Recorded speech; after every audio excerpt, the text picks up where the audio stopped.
Kagabi ba, Estoy? Umalis ka na naman. Hinanap kita sa tabi ko, pero wala ka. Magbihira. Sumama ka na naman ba kay Dambo? Naguwa ng kalakal? Hindi ka man lang nagpaalam sa akin na lalabas ka. Hindi po, Tang. Hindi po kami nanguha ng kalakal. Pasensya na rin po kung hindi po ako nakapagpaalam sa inyo. Humihilik na po kasi kayo kagabi. Nakakahiya naman po kung iistorbuin ko po ang pagtulog nyo. Kung ganon, saan ka nga pumunta? Hating gabi na gala ka pa naggala. Hindi ang gawain na matinong bata, pambihira oh. Nanguha lang po kami ng tipaklong, Tang. Para po sana pang pulutan natin mamaya habang tumatagay po tayo ng tuba. Aba, ayos na bata ito ah. Hindi mo man lang inisip sa katigasan ng ulo mo. Mamaya umaaligid na naman pala mga aswang.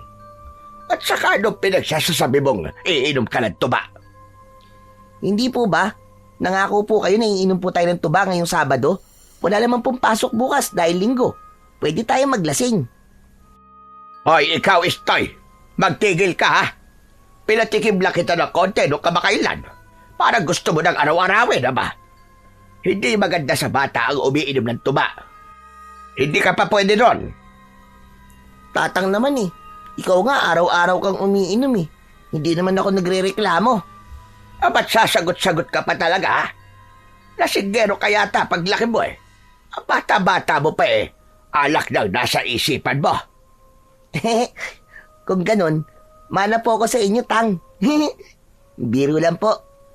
Pero tatang, sayang naman yung mga nahuli namin ni Dambo na tipaklong kung hindi naman natin makakain. Hindi masasayang yon. Uulamin na lang natin mamayang gabi. Prituhin mo. Tatang naman, masarap yun kapag may kasamang tuba. Huwag ka na magreklamo. Sinabi na bawal sa'yo at tuba eh. Gusto mo maghampasin kita nitong bastok ko? Ano ba naman yan? Minsan lang naman eh. Umayos ka ha? Intindihin mo nga yung kagustuhan mo, Estoy. Ano na lang ang sasabihin ng mga kapitbahay natin kapag nalaman nilang hinahayaan kitang umiinom ng alak? Kung ako sa'yo, ay maghain ka na riyan na makakain na tayo. Bilisan mo at ako'y gutom na. Tanghali na kasi kung gumising. Ito na nga po, tatayo na. Padabog na tumayo si Estoy sa kawayang upuan at napapapadyak pa na tumungo sa kusina. Tinatamad man ay wala siyang nagawa kundi sundin ang utos ng kanyang lolo na si Tatang Buntoy. Nais niya sanang gawing pangpulutan sa tuba ang mga nahuling tipaklong kagabi. Ngunit salungat si Tatang Buntoy sa plano nito. Gayong bata pa siya at hindi maganda sa 10 taong gulang ang panay antagay ng alak. Si Tatang Buntoy at Estoy na lamang ang namumuhay sa kanilang maliit at payak na barong-barong. Balo na si Tatang Buntoy sa kanyang asawa. Mga 10 taon na rin ang nakakalipas. Habang si Buntoy naman ay anak ng isang ulikba na dating kapitbahay ni Tatang Buntoy. Matapos manganak ay basta na lamang itong iniwan sa tabing ilog. Tila ba intensyong abandonuhin. Mabuti na lamang agad na nakita ni Tatang Buntoy ang sanggol. Kaya hindi ito napahamak. Siya na rin ang nag-aruga at nagpalaki sa bata. Simula ng iwan at lisanin ng ina nito ang baryo. Bagamat hindi sila biniyayaan ng anak dahil sa karamdaman ng yumaong asawa, itinuring ni Tatang Buntoy na isang biyayang handog ng langit ang pagdating ni Estoy sa kanyang buhay, na parabang isa itong sagot sa matagal na niyang panalangin. Hoy! Bilisan mo na riyan, Estoy! Maghain ka na! Huwag ka na kukupad-kupad! Ito na nga po, Tang, naghahain na. Ano po ba kasi yung ginagawa nyo? Nagdilinis ka na naman ng diamante mong hindi naman masangla-sangla. Habang naghahanda ng almusal, hindi sinasadyang natabig ni Estoy ang isang mangkok na babasagin. Mabilis itong nahulog at bumagsak sa sahig. Kumalat ang mga piraso sa kanyang paanan. Ang isa sa matutulis na bubog ay tumusok sa kanyang balat na agad na nag-iwan ng matinding kirot kasabay ng pag-agos ng masaganang dugo. Aray ko! Aray! Tatang Buntoy, ang sakit! Tang, halika muna rito sa kusina! Dali! Bakit? Ano ba yun? Anak nang, ano na naman kasi yan? Pumalahaw si Istoy sa sakit habang pinagmamasdan ang paa na umaagos ang dugo. Dali-dali namang lumapit si Tatang Buntoy sa apo at sinapo ang paa nitong nasugatan gawa ng bubog. Asos! Napakaliit lang pala sugat eh. Malayo sa bituka yan. Itigil mo na yung pag-iyak mo. Para kang bakla. Pero tatang, ang dami po kasing dugo, tignan niyo. Oh. Baka po maubos ang dugo ko. Ay, nako apo. Hindi ka mauubusan basta ng dugo sa ganyang kaliit na sugat. Tignan mo nga. Parang kurot lang yan eh. Para kagat lang ng langgam. Ang dami po talagang dugo eh. Nakakatakot po, tatang. Ay, nako. Wala pa yan sa kalahati ng mga dugong dumanak sa akin nung ako'y nagtatanggol sa baryo laban sa mga dilalang ng dilim. Aba, kung sa ganitong sugat natatakot ka na, paano pa kaya kung haharap ka sa mas matinding panganib? Ano po? Ano po bang ibig niyong sabihin, tatang? Abay, paano kita gagawin tagapangalaga ng mutya at ng medalyon kung ganyang kakaduwag? Ang tagapangalaga, apo, hindi lang basta matatag. Dapat marunong din magpigil ng takot. Hindi dapat bahag ang buntot. Ano pong sabi niyo, tang? Mutya at medalyon? Ano po ba yun? Saan naman po yun gagamitin? Oo, ang mutya at ang medalyon. Sa ngayon, mabuting huwag mo munang malaman. Bata ka pa para maintindihan ang mga bagay-bagay. Marami ka pang kakainin bigas. Ipaliwanag mo na lang po, tang. Malay niyo naman po, maintindihan ko. Hindi naman po siguro mahirap intindihin, hindi po ba? Hindi nga mahirap intindihin, pero mahirap paniwalaan. Kaya't huwag ka nang mapilit pa, apo. Dahil sasabihin ko rin sa iyo ang mga bagay-bagay na dapat mong malaman at matutunan sa tamang panahon. Opo, pero tang, hindi naman po siguro masamang matakot, di po ba? Wala namang masama na matakot, Istoy. Ang bahalaga, kahit natatakot ka, lumalaban ka pa rin.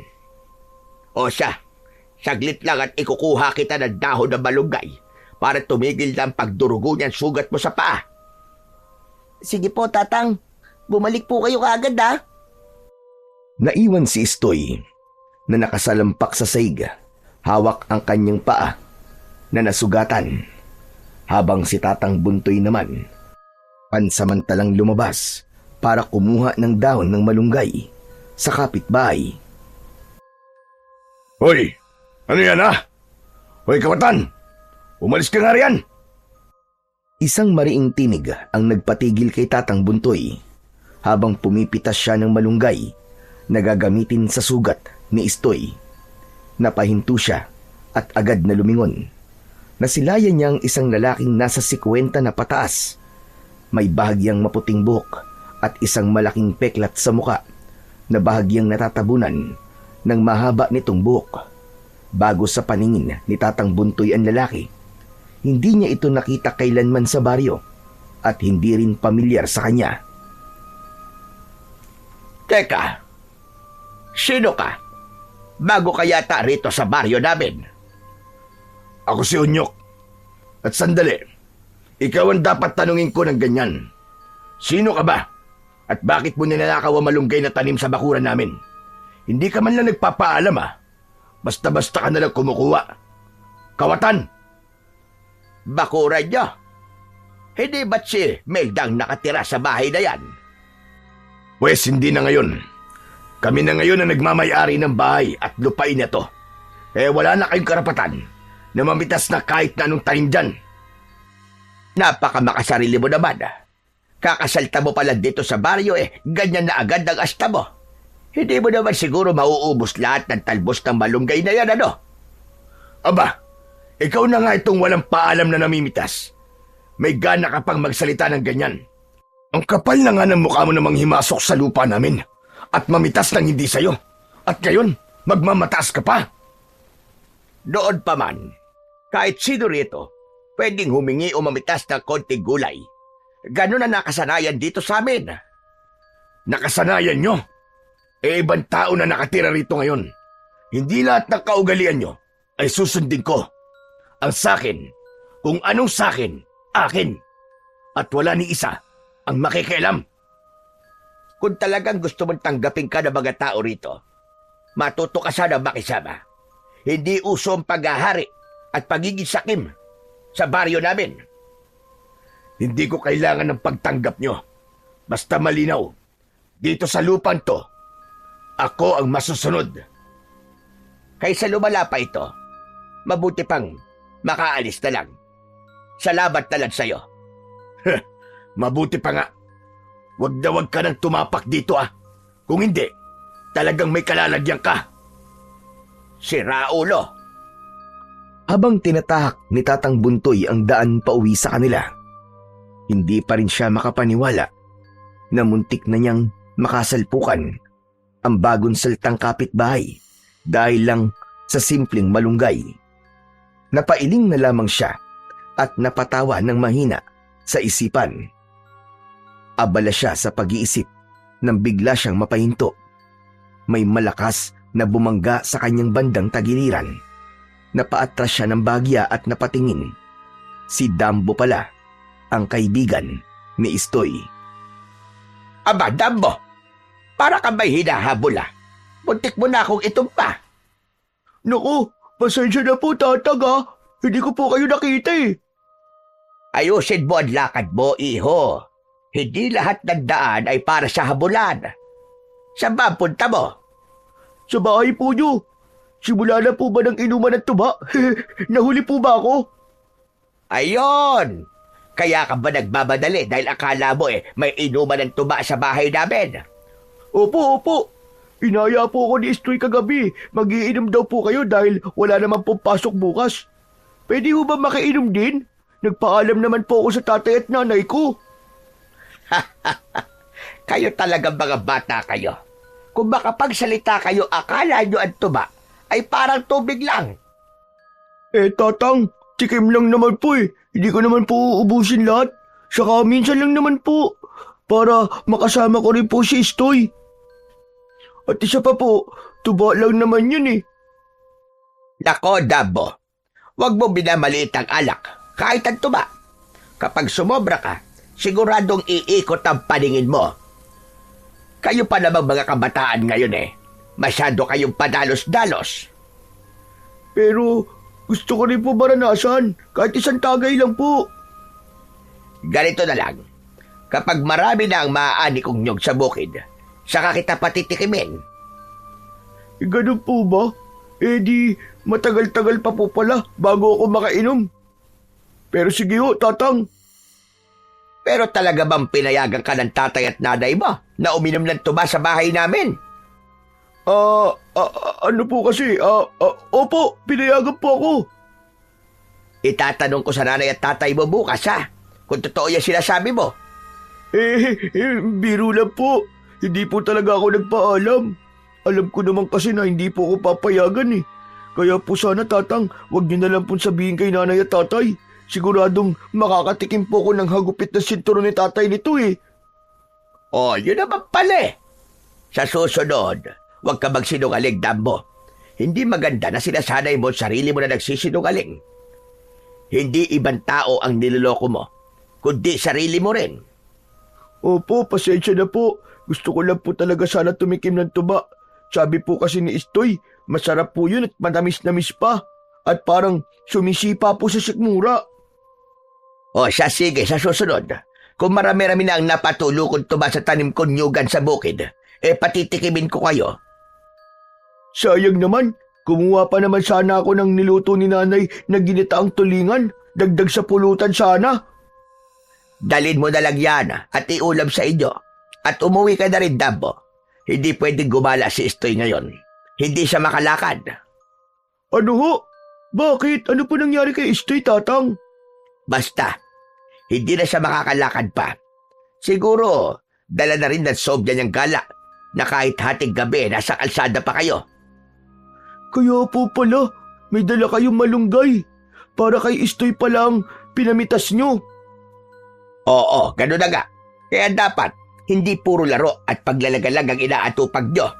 Kung ayaw mo magaya kay Istoy na hindi na makakalakad, iwas-iwasan mo ang paggagala. Opo, Tatang. Naiintindihan ko po. Oh, bakit para naluluha ka yata, Dambo? Wala po. Naawa lang po ko sa kaibigan ko eh. Kawawa naman po pala si Istoy. Hindi na siya makakalakad kahit kailan. Kaya nga ang hiling ko na wag na kayong panay alis at kung saan-saan kayo napapadpad kahit hating gabi na. Opo, Tatang, pangako po. O siya, Tatang, mauna na po ako. Alagaan niyo po na mabuti si Istoy, ha. Babalik na lang po ako bukas. O sige, mag-iingat ka sa daan. Huwag takbo ng takbo. Baka madapa ka. Sige po. Hay, nako. Uto-utong bata. Kay laki-laki ng katawan kay liit-liit ng utak. Ay siya, baka hinihintay na ako ng apo ko. Baka uwi na nga. Isang saglit lamang din ay nakauwi na si Tatang Buntoy sa kanila. Naabutan nito si Istoy na nakasimangot na naghihintay sa kanya sa kusina. Bakit ang tagal mo naman, Tatang? Nainip na akong kakahintay sa iyo, ah. Nanuyo na rin ang dugo sa paa ko, oh. Tignan niyo po. Ay, nako. Muntik pa kaming magpang-abot ng bago nating kapitbahay. Abay, biruin mo, napakadamot naman kasi sa malunggay. Ano po nangyari, Tang? Wala. Umuwi na lang ako kaysa naman lumala pa ang sitwasyon. Mahirap makipagtalo sa mga taong makitid ang isipan. Sana po tinuruan niyo po ng leksyon para magtanda. Hayaan mo na yon. Mas mabuti pa rin ang pagpapakumbaba. Kaya bilib po ako sa inyo, Tatang eh. Ang bait-bait niyo po. Ay, naku, tama na nga ang pambobola mo. Akin na ang paa mo. Nang magamot na natin yan. Tatang, dahan-dahan lang po, ah. Masakit pa eh. Siya nga pala. Nakasalubong ko si Dambo sa daan. Inimbitahan mo pala talaga na uminom ng tubarito sa atin, ha? Ang galing mo rin talaga, no? Aray, Tang, hinay-hinay lang naman po. Nasan po pala si Dambo? Bakit hindi niyo po kasama? Pinauwi ko. Ang sabi ko, hindi ka na makakalakad pa kahit kailan. Yun. Mukhang paniwalang-paniwala ang damuho. Nakakatawa talaga dahil naluluwa pa nga siya. Si Tatang talaga, oh. Baka natakot po yun. Mabuti nga yun nang maiwas-iwasan nyo ng paglalagalag yung dalawa dahil hindi na ako natutuwa na gabi-gabi na lang nawawala kayo sa bahay. Hindi rin maganda na hindi ka nagpapaalam sa akin. Hindi na po mauulit yun, Tatang. Abay, dapat lang. Huwag ka rin pala munang sumama sa akin na manguha ng palakang bukid sa palayan na. Iwasan mo munang mababad sa maruming tubig yung sugat mo nang hindi maimpeksyon yan. Pero Tang, gusto ko po sana sumami. Hindi po ba, sabi nyo, marami ka ngayong customer na naghahanap ng palakang bukid. Kung kasama mo ko, marami ang mahuhuli natin at may hahatid po sa kanila. Tumigil ka nga, Istoy. Ikaw ang tigas-tigas talaga ng ulo mo. Ipahinga mo na lang ang paa mo rito sa bahay. Oo na po. Pero sasama ako, Tatang Buntoy, sa susunod na mangunguha ka ulit, ha? Oo, sa susunod na linggo na ako mangunguha ulit. May trabaho akong gagawin. May kailangan akong tignan at asikasuhin sa bukid sa susunod na araw. Kaya wala akong panahon para manghuli ng mga palaka para dalhin sa mga customer natin. Di, kami na lang po ni Dambo mangunguha, Tatang. Hindi na. Baka kumapano pa kayo ron sa bukid Lalo na't bali-balita ngayon na gumagala na naman daw ang mga aswang. Hindi naman po totoo ang mga aswang, Tatang eh. Hindi ka naniniwala dahil hindi mo pa nakainkwentro. Pero sa oras na makita mo ng harap-harapan, Aba, ewan ko na lang. Kung hindi ka magkandaihi dyan sa salawal mo. Grabe ka naman, Tatang. Hala, sige. Tama na at satsat at kumain ka na. Matapos mo rin kumain, hugasan mo mga pinagkainan na. Ako naman ay aakyat sa bukirin. Ikaw na rin ang bahalang magluto ng hapunan natin. Yung tipaklong na nahuli niyo ni Dambo, iprito mo na lang. Bilhan mo na lang ng mantika. Opo, Tang. Pagsapit ng alas 6 ng dapit hapon, nang lumabas si Istoy upang bumili ng mantika sa tindahan, kumagat na ang dilim at medyo malayo-layo rin ang kanyang lalakarin mula sa kanilang bahay patungo sa tindahan. Dahil ng mga oras na yon, sarado ang malapit na tindahan sa kanila. Tanging maliit na ilaw mula sa kanyang lighter lamang ang kanyang gamit, ngunit sapat na yon para maaninag niya ang daraanan. Napahinto si Istoy sa paglalakad nang bigla siyang makarinig ng sunod-sunod na pagsitsit mula sa di kalayuan. Nagsimula siyang gapangan ng takot at unti-unting nagsitaasan ang balahibo sa kanyang braso. Pinilit niyang igala ang paningin sa paligid, ngunit wala siyang nakitang tao. Tanging ang madilim na daan at mga dahon na bahagyang gumagalaw sa mahinang ihip ng hangin lamang ang sumalubong sa kanyang paningin. May tao ba riyan? Sino ka? Hindi ako natatakot. Hoy, Istoy! Tingin dito sa taas, Istoy! Nasa taas ako ng puno! Dambo? Hala, anong ginagawa mo riyan sa taas ng puno ng mangga? Wala naman. Nagdanakaw lang ng mga mangga. Tignan mo, Istoy. Nakaisang supot na ako. Huwag ka maingay. Patay ka kapag nahuli ka ng tatay mo. Siguradong bugbog na naman ang aabutin mo niyan.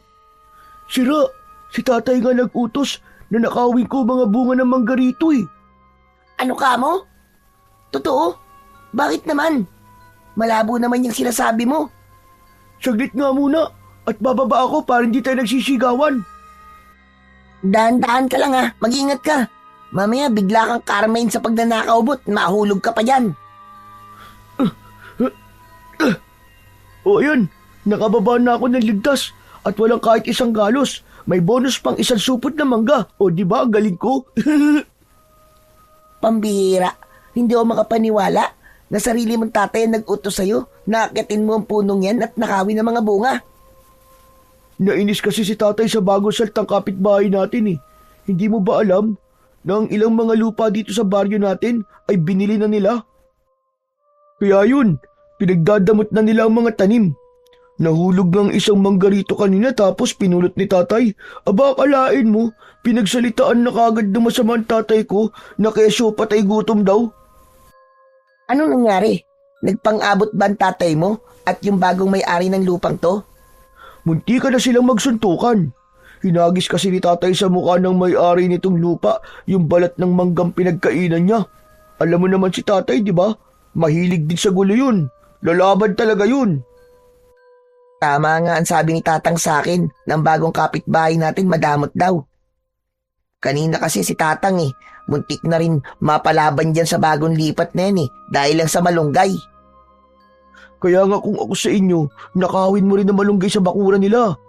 Tsepuan mo na mahimbing na ang tulog nila. Wala naman silang pwedeng pruweba laban sa inyo dahil tulog na nga sila eh. Ewan ko sa'yo, Dambo. At isa pa, huwag mo nga akong igagaya sa'yo. Malilintikan lang ako kay Tatang kapag ginawa ko yun, no? Yan ang problema kay Tatang eh. Masyadong mapagkumbaba at mabait. Oo, hindi kami gaya mo, natuso at pangit ang ugali. Grabe ka naman makapagsalita sa akin. Pero teka, maiba nga tayo. Akala ko ba, hindi ka na makakalakad kahit kailan? O bakit nakakatayo ka ngayon? Sira, naniwala ka naman kay Tatang. Niloloko ka lang nun. Hindi yun totoo. Ayaw niya lang talaga akong gumala. Yun lang yun. Sayang. Pinagawan pa naman kita kay tatay ng saklay. Sira ulo ka talaga, Dambo. Siya nga pala. May plano sana ako eh. Oh, Ano na naman ba yung plano mo na yan? Papasukin sana namin ang abandonadong gusali doon sa likod ng sementeryo. Kaso, umatras yung mga kasama ko. Nangihinayang nga ako. Marami kasing kalakal doon eh. Kung tayong dalawa na lang kaya ang kumuha ng kalakal doon. O ano, ayaw mo? Dagdag baon din yun. Baka hanapin kasi ako ni Tatang eh. Wala pang sinaing at hindi pa rin ako nakakapagluto ng ulam. Baka mapagalitan na naman ako eh. Ano ka ba? Mabilis lang naman yun eh. Babalik agad tayo. Sigurado ka ba, Dambo? Oo nga, promise. Sandali lang talaga. Bahagyang natahimik si Istoy, nagdadalawang isip kung dapat ba siyang sumama kay Dambo sa pangangalakal o hindi. May takot siyang baka mahuli sila ni Tatang Buntoy. Ngunit may bahagi rin sa kanyang kalooban na naghahangad na sumama. Naiisip niyang ang malilikom na pera ay malaking tulong din na pandagdag sa kanilang gastusin at magiging pambaon niya sa paaralan. O ano, nakapagdesisyon ka na ba? Huwag ka na magpaligoy-ligoy pa. Tara na. Sige, sasama ako. Pero siguraduhin mong hindi tayo magtatagal ah. Oo naman. Paano yung mga manggandala mo? Alangan naman na dalhin pa natin yan doon. Malamang hindi, syempre. Iwan muna natin yan dito. Babalikan ko na lang mamaya. O ano pang iniintay mo? Halika na, para makabalik na agad tayo. Tinahak ni na Istoy ang daan patungo sa isang abandonadong gusali. Matagal na itong iniwan at hindi napapakinabangan. Subalit marami pa rin kagamitang naiwan sa loob. Noon ay may nagbabantay pa sa lugar. Ngunit kalaunan ay tuluyan na rin itong napabayaan. Teka, Dambo. Parang kinakabahan ako ah. Huwag na lang kaya tayong tumuloy. Masama ang kutob ko sa binabalak natin na to eh. Hindi ko alam ah. Para bang may nagtutulak sa akin na huwag nang gawin pa ang plano natin? Pambira ka, Istoy, oo. Ngayon ka pa ba aatras? Kung kailan nandito na tayo. Mabilis lang to. Kukuha ka lang ng kalakal tapos ibat na. Isa pa, wala namang magagalit sa'yo kasi wala namang makakakita sa pagnanakaw na gagawin natin eh. Kinakabahan talaga ako eh.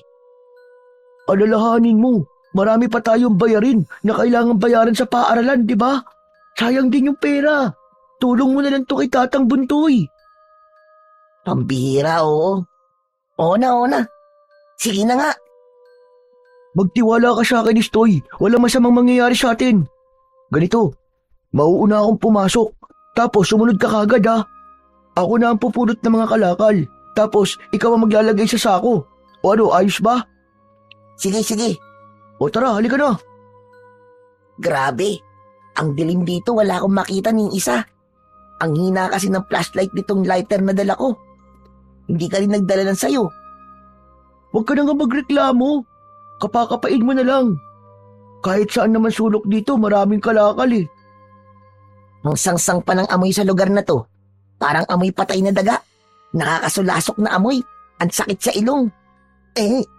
Para ako masusukay. Ang arte mo naman. Hindi ako maarte no. Sinasabi ko lang naman ang totoo.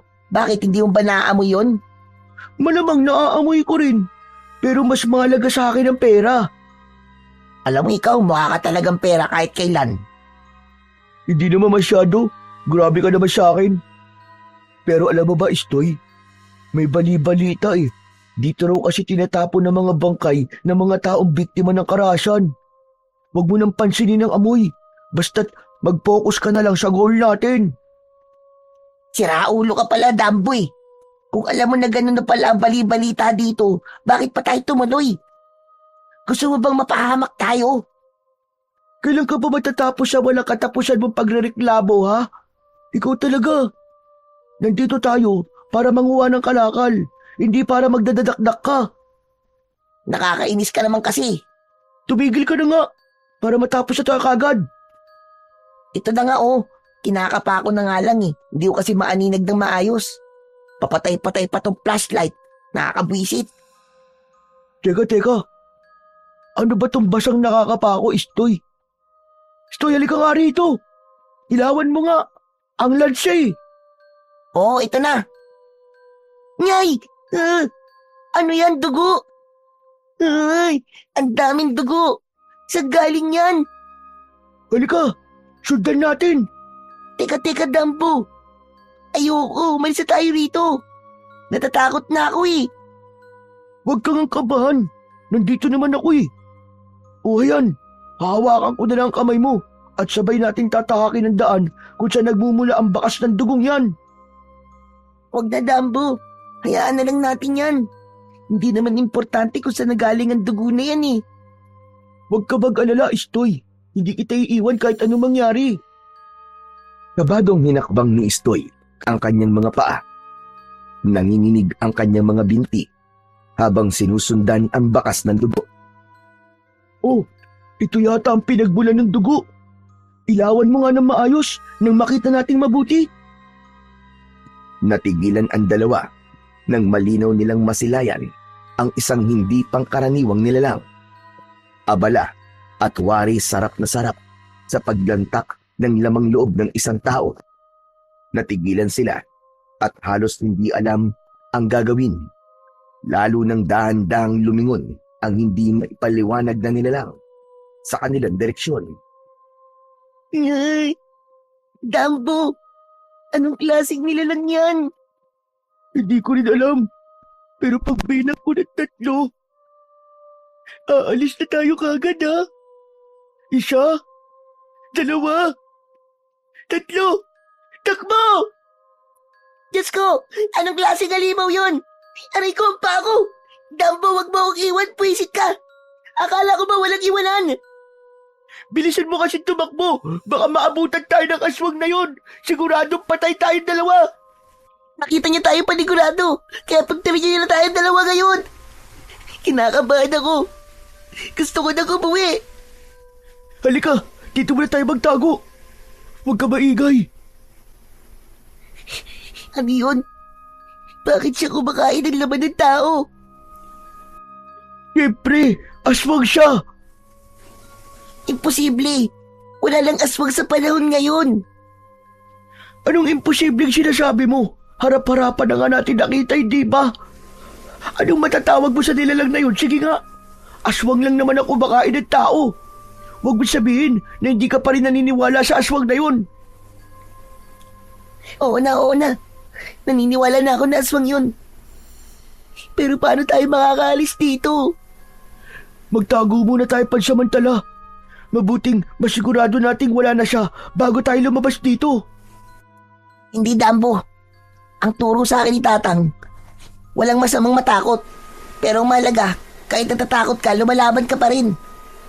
Eh anong gusto mo mangyari ngayon? Lalaban tayo, Dambo. Papasukin natin kung ano ang mga nilalang na yun. Lalaban daw? Itignan mo nga sa lawal mo. Basang-basa na dahil sa ihi, dahil sa sobrang takot mo. Hindi ako natatakot, no? Nalagyan lang ng tubig to. Kasi natapunan ko kanina. Tubig? Eh siya naman galing ang tubig sa gitna ng dilim. Sige nga, huwag ka na nga magkaila. Basta, ang mahalaga, hindi ako uurong. Kung tatakbo tayo ngayon, lalo tayong matatakot sa halimaw na yun. Abay ang tapang mong makapagsalita.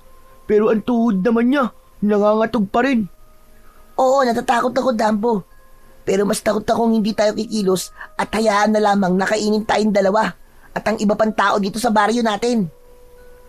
Eh kung ganun, kailangan natin mag-isip. Hindi dapat tayo magpadalos-dalos. Kung lalaban tayo, dapat meron tayong matibay na plano. O ano, may plano ka ba? Wala pa eh. Yun naman pala eh. Kung wala kang plano, mas maiging dito na lang muna tayo magtago at hintayin nating hanapin tayo. Ano ka ba naman, Dambo? Paiiralin mo pa ba ang pagiging duwag mo sa oras na to? Kumuha ka ng kahit na anong bagay na maaari nating gawing palangga. Kahit kahoy, bato, o kahit anong madampot mo riyan. Huwag na huwag ka rin iiwalay sa akin. Panangga? Ano naman ang silbi ng bato laban sa nilalang na yun? Kahit paano, mas mabuting may hawak tayo kaysa wala. Kung umatake siya, may pantutulak tayo sa kanya. Hindi kaya mas lalo lang tayo mapahamak sa plano mo na yan? Mas mabuting magtago na lang tayo rito, Istoy. Hintayin na lang natin hanapin tayo nila tatay at tatang Buntoy. Eh paano kung di nila tayo mahanap? Ano yun? Magpapakain na lang tayo sa aswang na yon? Sigurado ka ba rito, Istoy? Baka sa halip na mailigtas natin ang sarili natin, baka mas lalo lang tayo malagay sa peligro nito eh. Pwede ba, Dambo? Sa mga oras na to, pwede bang ako naman ang pagkatiwalaan mo? Total, ikaw naman ang punot dulo nito eh. Hindi ba't ikaw ang nagkaya sa akin na pumunta rito? Wala naman sana ako rito kung di mo ko inaya sa katarantaduan mo to eh. Teka. Ano sabi mo? Ano ba, Dambo? Bitiwan mo nga ako. Huwag mo akong kwelyuan kung ayaw mong magpang-abot tayong dalawa dito. Bahala ka na sa buhay mo. Umalis ka kung aalis ka. Basta ako may iwan ako dito. Magtatago lang ako dito. Hindi ko isusugal ang buhay ko, Istoy. Hindi to ang tamang oras, Dambo. Ngayon pa ba tayo magtatalo sa bingit ng kamatayan? Umalis ka, Istoy, kung gusto mong umalis. Pero hindi mo ako mapapasama sa'yo. Sige, bahala ka sa buhay mo. Total, yan ang gusto mo, di ba? Maiwan ka rito at magpakain ka sa halimaw na yon. Nagpupuyos sa galit na tinalikuran ni Istoy si Dambo. Bago pa tuluyang lumayo, dumampot siya ng isang kalawangin na kabilya at mahigpit itong ginawakan. Panangga niya yon laban sa kung anumang nilalang na nagkukubli sa dilim. Mabigat ang bawat hakbang ni Istoy, kasabay ng panay na paglinga niya sa paligid. Maingat niyang tinatahak ang daan, palabas, nang hindi pa man siya nakakalayo. Biglang umalingaw-ngaw ang malakas na sigaw ni Dambo. Isang sigaw na puno ng takot na nagpatigil sa mga paa ni Istoy. Istoy! Istoy, tulong! Tulungan mo ako! Huwag mo ako kainin, hayop ka! Parang awa mo na! Istoy! Dali-daling binalikan ni Istoy ang kaibigan na ngayon hirap na hirap sa pakikipagpambuno sa aswang. Nanginginig ang kanyang mga kamay, ngunit pinilit niyang itaas ang hawak na kabilya. Sa isang iglap, buong lakas niya itong inihampas sa balikat ng nilalang. Napasinghap ang aswang. Nagpakawala ng matinis na pag-igik na tila pinagsamang huni ng paniki at alulong ng aso. Hoy! Hayop kang halimaw ka! Bitiwan mo ang kaibigan ko!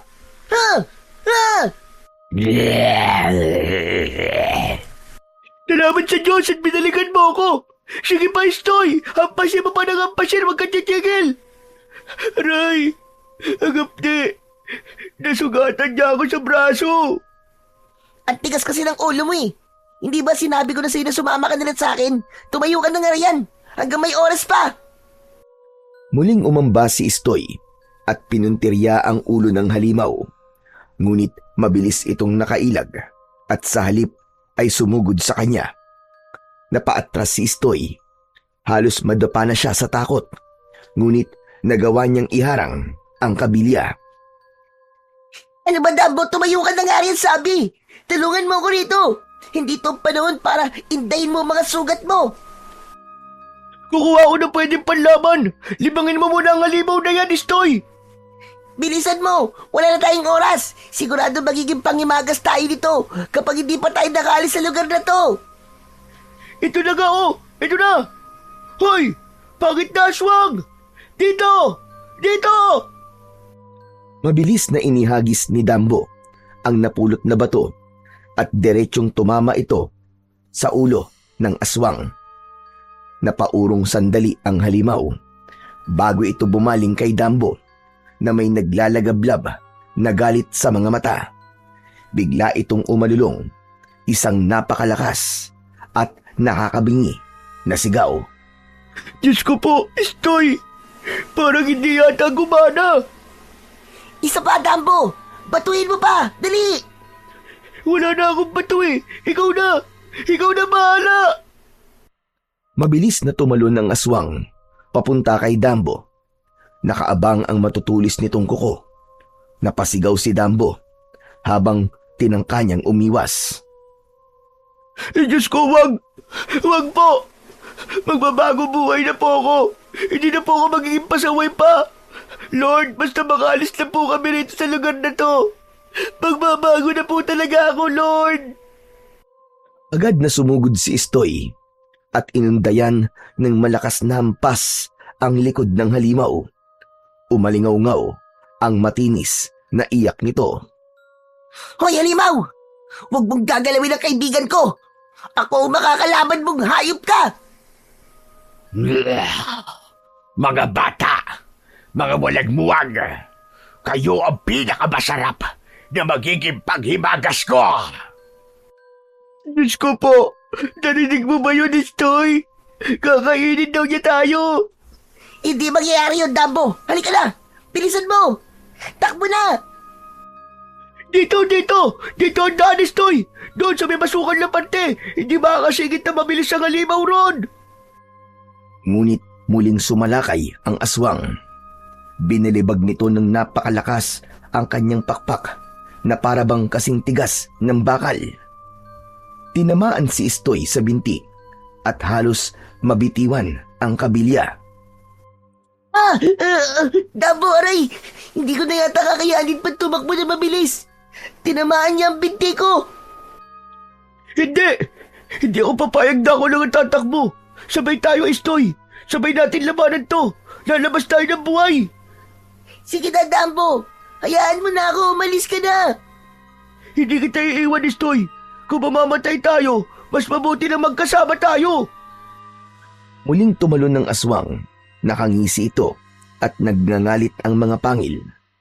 Handa na silang sunggaban ng mabilis at umatras naman si Istoy ng isang hakbang. Pagkatapos ay buon lakas na itinudla ang kabilya sa batok ng halimaw. Nagpumiglas ang aswang at pilit niyang inaalis ang kabilya. Dali! Takbo na, Istoy! Tulong! Tulungan niyo kami! Parang awa niyo na! Halika na, Dambo. Bilis! Habang kumakaripas sila ng takbo, maririnig pa rin ang galit na alulong ng aswang at ang mga yabag nito na parabang yumayanig sa buong gusali. Ay, hindi pa ito huli, mga paslit! Magtutos pa tayo! Dudurugin ko kaya! Naku po, Diyos ko! Narinig mo ba ang sinabi ng aswang? Sigurado pupunterihan niya tayo! Narinig ko ng malinaw, Dambo. Pero hayaan mo, hindi na mapapayag si Tatang Buntoy na kainin tayo ng aswang na yon. Salamat naman! At nakawala tayo sa kampo ng kadiliman na yun! Malapit na tayo. Malinaw ko na nakikita ang daan, Dambo. Salamat sa Diyos. Naku po, ano na lang kaya ang sasabihin ni tatay kapag nakita niyang ganito ang sinapit ko? Hindi na bali kung anong sasabihin ng mga magulang mo. Ang mahalaga, nakauwi tayong ligtas at buo. Bilisan mo na, bago pa tayo maabutan ng nilalang na yun. Mamaya nakasunod pa rin siya sa atin eh.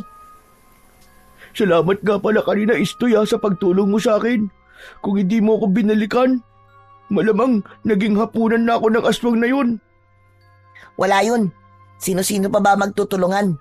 Kundi tayo ring magkaibigan, di ba? Oo nga naman. Ang bigat mo pala, Istoy.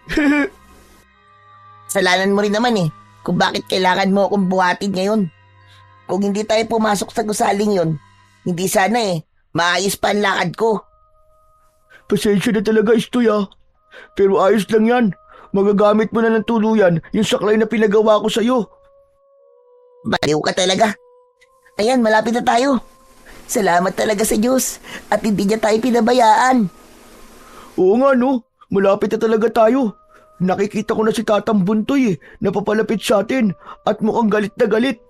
Naku po, patay ka, Istoy. Ihanda mo na ang sugatan mong katawan dahil mukhang mapapasaba ka na naman sa gera. Hoy! Istoy! Saan ka na naman ba nanggaling na bata ka, ha? Hindi ka man lang nagsaing bago lumarga. Aba, teka. Ano nangyari sa inyong mga bata kayo? Bakit ang dami niyo sugat at kalmot? Tatang Buntoy, inatake po kami ng aswang eh. Ano ka ba? Inatake kayo ng aswang? Susantissima. Ito na nga ba ang sinasabi ko? Nagsisimula na naman silang manggulo. Ngayong alam nilang nangihina na ako at hindi ko na sila kakayanin pa ng mag-isa. Nakakatakot po ang itsura ng aswang, Tatang. Ang tatalim po ng mga kuko niya. Para pong kaya niya akong wakwakin sa isang hampas lang. Tapos, maitim po ang balat ng kulay ng balat niya. Parang abo po na sinunog. At ang mga mata niya, kasing pula po ng baga. Tapos may pakpak pa, kasing lapad po ng pintuan ng bahay natin. Baka nga doble pa eh. Ganyan talaga ang mga halimaw na yon. Pinalalakas sila ng takot na mga tao. Kapag natatakot ka, lalo silang nagiging mapanganib. Sa katunayan nga po, natatakot nga po kami, Tatang Buntoy, dahil pinagbantaan po kami ng aswang na yun. Paano po kung bumalik siya, Tatang Buntoy? Saka na natin isipin ang bagay na yan. Hindi ko naman kayo pababayaan. Sa ngayon, ay pumasok muna kayo sa loob at gagamutin ko mga sugat yung dalawa. Sana'y maging leksyon na rin yan sa inyo na wag na kayong maggala-gala tuwing gabi. Opo, pasensya na po talaga, Tatang. Kinagabihan, halos hindi makatulog si Istoy sa kakaisip sa nangyari. Panay ang balikwas niya at panakanakang sumisilip sa bintana. Natatakot ka pa rin ba? Ha, Istoy, sa nilalang na yon? Opo, Tatang. Ramdam ko po na parang anumang oras po ay sasalakay siyang muli. Kayanin mo. Kayanin mo, Istoy. Huwag kang panghinaan ng loob. Tandaan mo, hindi sa laki ng katawan o sa tibay ng braso na susukat ang tapang ng isang tao, kundi dito sa ating puso. Kapag umatras ka, ibig sabihin, binigay mo sa kanya ang buhay mo. Hindi ko alam kung sapat na bang panangga itong kabilya kapag bubalik ulit ang halimaw na yun, Tatang. Saglit lamang, at may ibibigay akong regalo sa iyo. Tumayo si Tatang Buntoy sa higaan at diretso ang tungo sa kanyang pinakaiingatang kahon. Inuha niya mula roon ang madalas niyang linisan na makinang at makinis na bato at isang kwintas na nakaukit na mata ng kwago. Inabot niya ito kay Istoy na may bakas ng pagkalito. Yan ang pinakamalalakas na sandata laban sa kanila, Istoy. Hindi halimaw ang dapat mong katakutan, kundi ang sarili mong takot. Ang takot ang makakapagpigil sa iyong kakayahan para puksain sila. Ano naman pong gagawin ko sa mga ito, Tatang? Isang bato lang at isang kwintas na may nakaukit na mata ng kwago? Pwede ba talaga itong gawin panangga sa mga aswang? Parang hindi naman po. Sinisigurado ko sa iyo, Istoy, mapoprotektahan ka niyan laban sa kahit na sinong aswang. Ang mutyang yan ay hindi basta-basta bato. Matagal ko nang iniingatan ng mga yan. At itong medalyon na ito, may kaakibat itong kapangyarihan. Ha?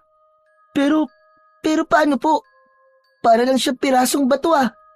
Hindi naman po ito matalim. Hindi ko pwedeng maipukpok. Paano kung atakihin po nila ako, Tatang? Ang lakas ng mutya at ng medalyon ay hindi nakikita sa talim o sa bigat nito. Teka. Mutya at medalyon?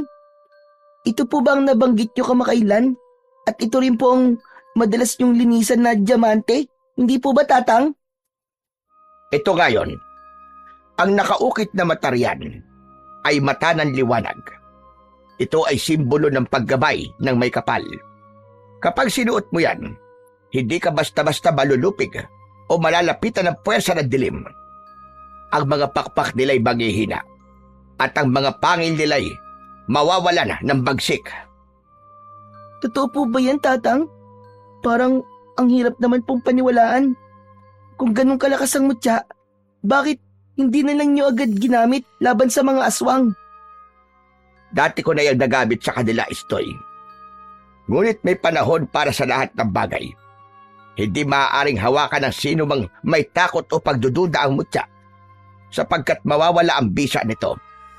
Kailangan ng dalisay na loob at matatag na puso. Kaya sa iyo ko ipinapasa.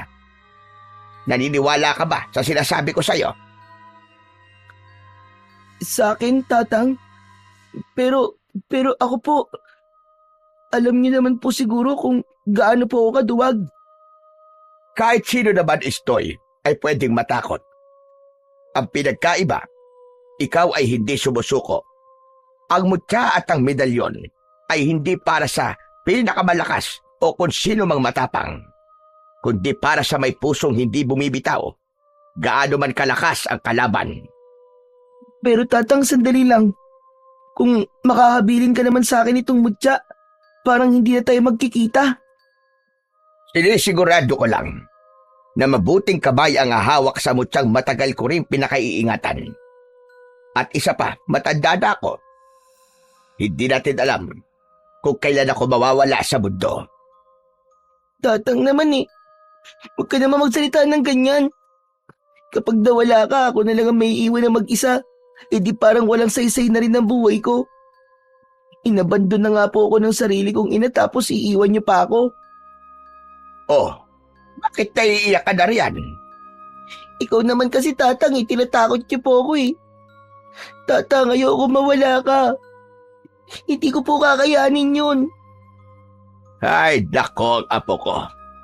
Halika nga rito at nang mayakap kita. Hala, sige na. Tahan na.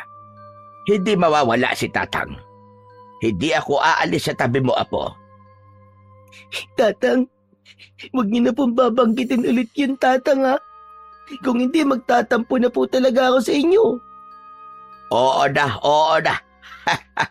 Basta bilin ko ay pag-ingatan mo yung mutya na hawak mo at ang medalyon. Magtiwala kang maliligtas ka ng mga yan. Kung ganun po, susubukan ko po magtiwala.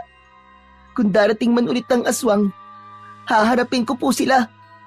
At kapag dumating ang gabing yun, Istoy, ang mga yan at tapang mo ang siyang magiging huling harang sa kanilang kasamaan.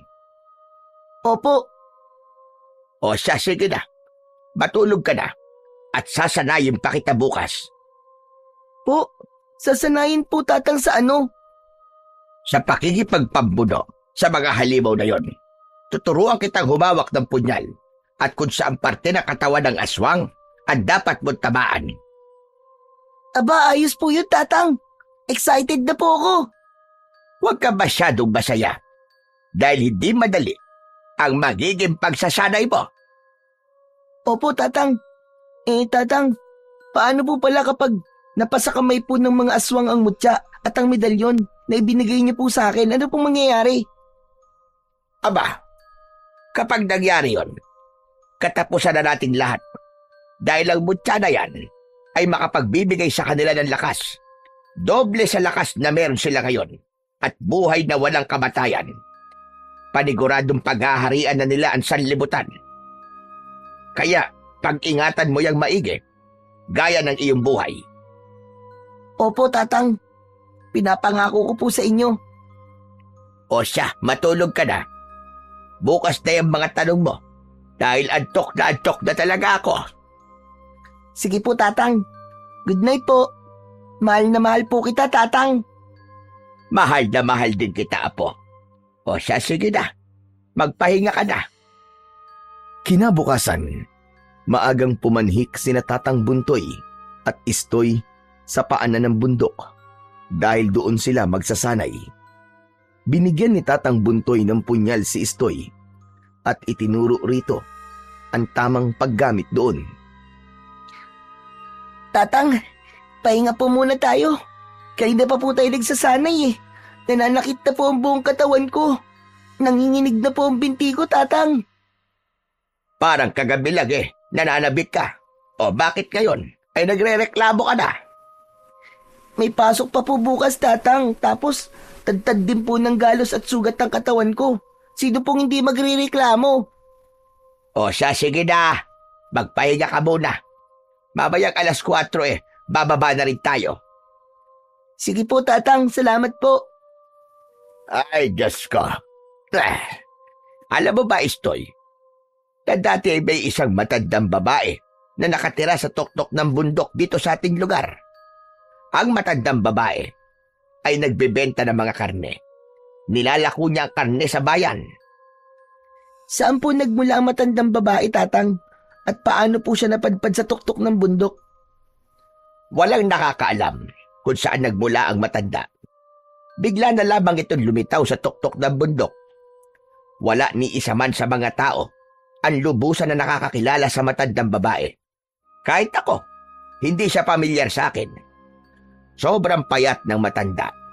Naakalain mo na kinukulang na ito sa pagkain. Maitim rin ang balat. Bulok na ang mga ngipin at puti na rin ang mahabang buhok. Nasa tansya ko ng mga panahong yon ay nasa edad 70 na ito. Ganun pa man, kahit bakas na ang katandaan, nagagawa niya pa rin kung minsan ang bumaba sa bayan upang magbenta ng mga karne. Ang sabi ng ilan, ito raw ang kabuhayan ng matandang yon. Tatang, saan naman po galing ang karne na ibinibenta niya? Yun ang hindi ko alam at walang nakakaalam. Basta lumago ang kanyang customer, dumami ng dumami ang mga bumibili sa kanya, lalo na't napakamura ng presyo ng karne na binibenta niya. Kalahati labag ang presyo, biruin mo, kumpara sa karne na binibenta sa palengke. Mukhang sariwa rin, kaya naging patok sa basa. Kaya nga hindi na nakapagtataka kung bakit mabilis maubos at minsan kinukulang pa nga ang karne. Dahil talaga namang nag-aagawan ang mga namimili. Kung ganun, naging tanyag po pala ang pangalan ng matandang yun, Tatang. Oo naman, nakilala siya. Pero kahit kilala siya ng karamihan, hindi siya basta-bastang nakikihalubilo. Kung hindi pa nga siya pupunta ng bayan para magbenta ng karne, ay hindi ito nakikipag-usap sa mga tao. Mailap siya masyado at hindi tumitingin sa mata tuwing nakikipag-usap. Tuwing magbebenta rin siya, ay balot na balot ang kanyang buong katawan ng balabal niya. Grabe, nakaka-excite naman po makinig sa kwento niyo, Tatang. Makinig ka, meron pa. Hanggang isang araw, ay may isa siyang customer na taga-ibang bayan na dumalaw at sinadya ang kanyang barong-barong sa tuktok ng bundok. Abay, imbis na matuwa, ay nagalit ang matandang babae at pilit pinagtatabuyang paalis ang mga namimili. Hanggang isang araw, ay kumalat na lamang ang hindi magandang balita tungkol sa malansang amoy sa paligid ng bahay ng matandang yon. Nakakasulasok na amoy na para bang nabubulok na laman. May iilang kasi nagtatrabaho sa palayan na napapadaan sa bahay ng matandang yon. At ang madalas nilang reklamo, hindi nga kaaya-aya ang amoy. Ano pong nangyari doon sa matanda? Ilang araw na hindi nagbenta ng karne ang matanda. At nang makabalik na ito, naging matumal na rin ang paninda. Dahil lang hinala nila, hindi lang yung bastang karne. At ang mas nakakabahala pa, ang mga customer na bumibili sa kanya ng karne, ay basta na lamang naglalaho na parang bula. May isang nakasaksi rin na lumalabas ito ng kanyang barong-barong tuwing kabilugan ng buwan. Namataan din siya minsan isang gabi sa tabing ilog na punong-puno ng dugo ang damit. Namumula ang mga mata at parang kakaiba ang kinikilos. Hala, Tatang, nakakatakot naman po yan. Kung ganun, sino po may gawa ng pagkawala ng kanyang mga customer? Maraming katanungan at haka-haka ang nabuo.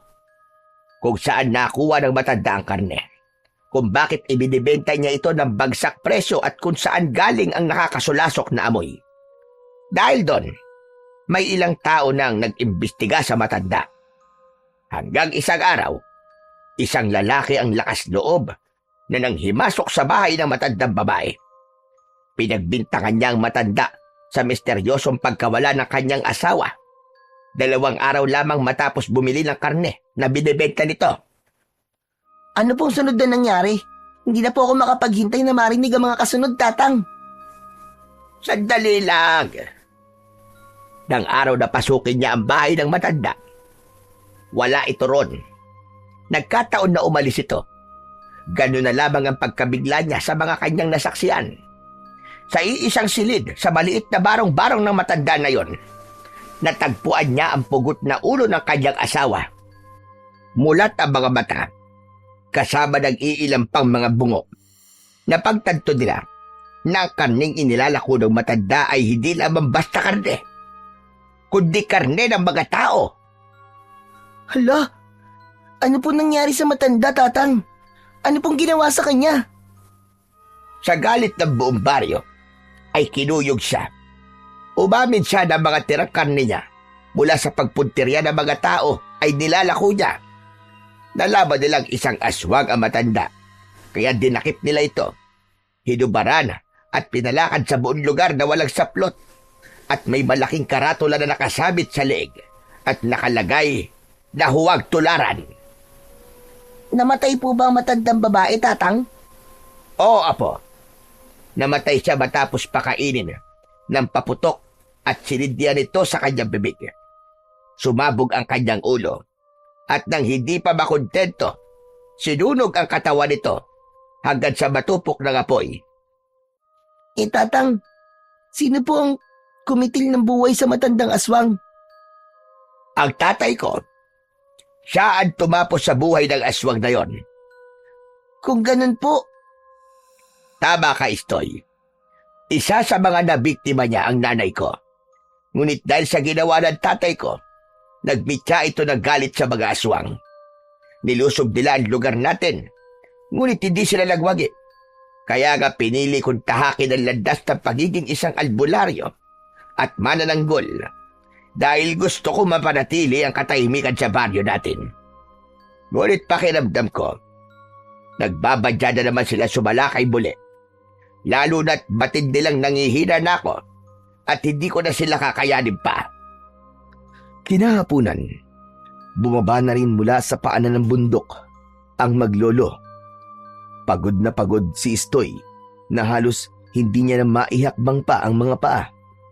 Nang malapit na sa bahay, ay natanaw nilang dalawa ang lalaking tila sumisilip sa loob ng kanilang bahay. Nang tawagin yun ni Tatang Buntoy, agad niyang namukaan ng lalaki, ang kanilang bagong kapitbahay na nagsusungit sa kanya.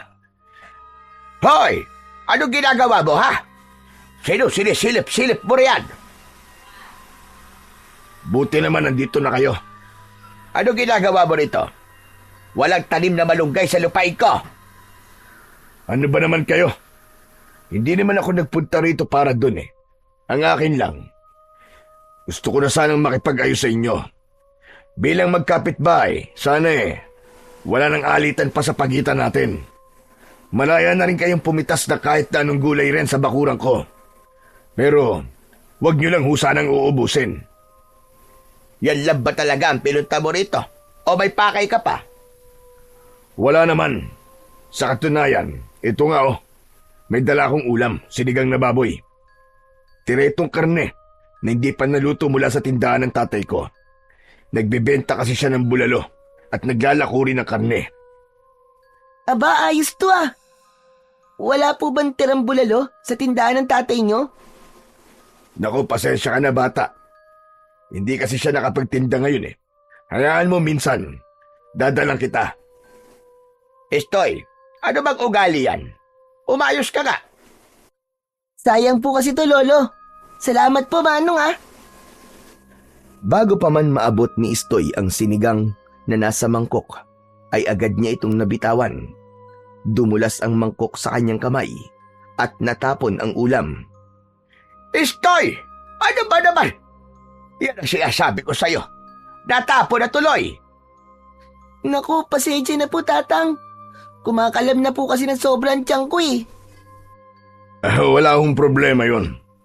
Hayaan nyo na. May kaunti pa naman akong naiwan sa bahay. Dadalang ko na lang kayo ulit. Hindi na. Huwag ka na mag-abala pa. Okay na yon. Nakakahiya naman. Siya nga pala. Bilang formal na pagpapakilala ko nga pala sa inyo. Ako si Unyok. At ako nakabili ng lupain ni Aling Melda. Ako pa lang ang nakatira sa ngayon dyan dahil wala pa ang pamilya ko. Pero darating din sila sa susunod. Hindi ba't nabanggit mo na ang tatay mo ay naglalako ka mo ng karne? Ang tatay ko naglalako ng karne ng baboy. Isa rin kasi yun sa kabuhayan namin. Nasa bukid sila ngayon namamalagi. Doon kasi nila pinapalaki at kinakatay ang mga baboy.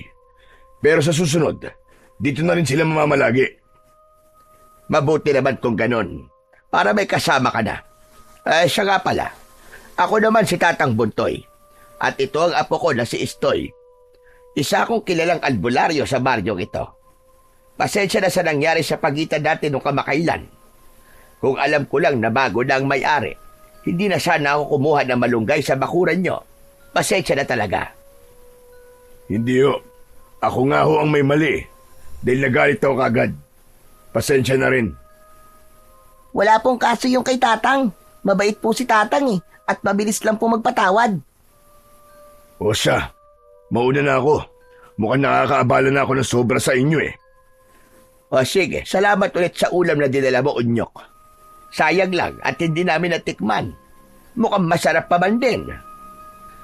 Nang tuluyang makaalis si Unyok, saka pa lamang tuluyang pumasok sa loob ng bahay ang dalawa. Sayang naman, Tatang. Hindi ko man natikman ang paborito kong sinigang. Ang bango-bango pa naman kanina. Hayaan mo na, Apo. Ibibili na lang kita mamaya ng karne ng baboy sa baryo. At tayo na lang ang magluluto nito.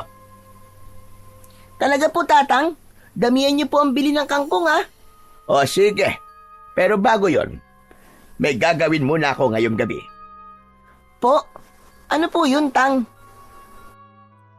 May nagpatawag sa akin sa kabilang baryo. Ang sabi ng ina, mukhang nahawaan daw ng pagiging aswang ang anak niya. Gusto kong kumpirmahin, kaya gusto kong magpatawas.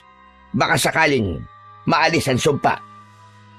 Aswang po, pero pwede po bang mahawaan ng tao? Pwede po pala yun?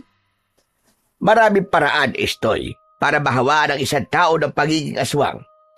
Kaya ikaw dapat, hindi ka kagad nagtitiwala sa mga nakakasalamuha mo. Minsan, sa pagkain ng ipinain na karne ng aswang.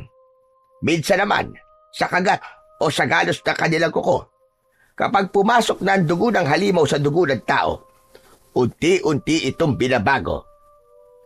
Paano po ba malalaman kapag sinalinan ka ng pagiging aswang? Nagiging mailap sa tao. Sa mga ilang araw ay mawawalan ka ng ganang kumain.